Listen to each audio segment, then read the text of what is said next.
The single most important thing we can do is to make sure we've got a world-class education system for everybody.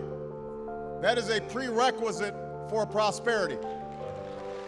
It is an obligation that we have for the next generation. I'm Adriana Fernandez. I was born in Europa, Michoacan, Mexico, and I was brought to the United States at the age of 4. I realized that I was undocumented when I was in my senior year in high school.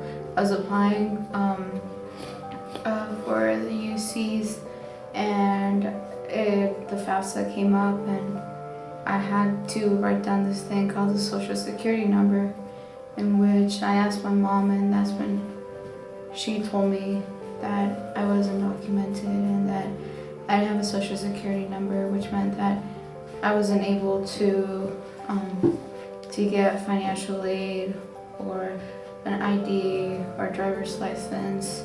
I wasn't able to work, and I just wasn't able to do many things. My name is Moises Bautista, and I'm 24.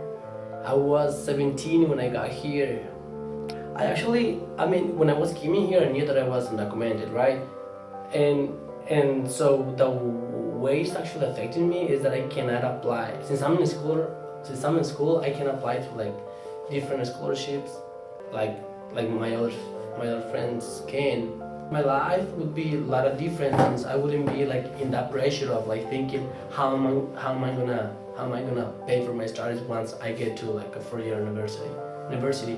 And so it's just like it's all about pressure and just like a bad feeling that doesn't really let you do things the way you want to do it. My name is Fernandez and I'm 19. I first arrived here in 2001, in March actually, and I was 7. I always knew I was undocumented. It was just, it never actually hit me till high school when I was actually applying for college. How did it affect you when you realized it? You can't get financial aid. That was the big thing. Message, basically. Yeah. How did you deal with it when you found out? Well, it was kind of like, okay, well, I got accepted, but I can't go. Mm-hmm. So you kind of have to find other alternatives. For me, it was community college and jobs. Babysitting, tutoring for organizations that didn't require you to have a social security number. Mm-hmm. So that was basically how I kind of deal with it now. I still do, that's what I do. Yeah.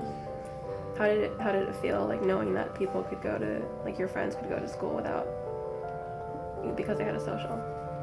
I mean, it didn't bother me that much. It was kind of just like, great. Because I wasn't completely limited, like I still have community college. Mm-hmm. There's still other things you can do. It's just a setback that you can still overcome. Mm-hmm. Yeah. How do you think that life would be different if you weren't undocumented? I know for a fact I would have gone to one of the schools I got accepted to. Because that was the main reason I didn't go, because there was no money to pay for it.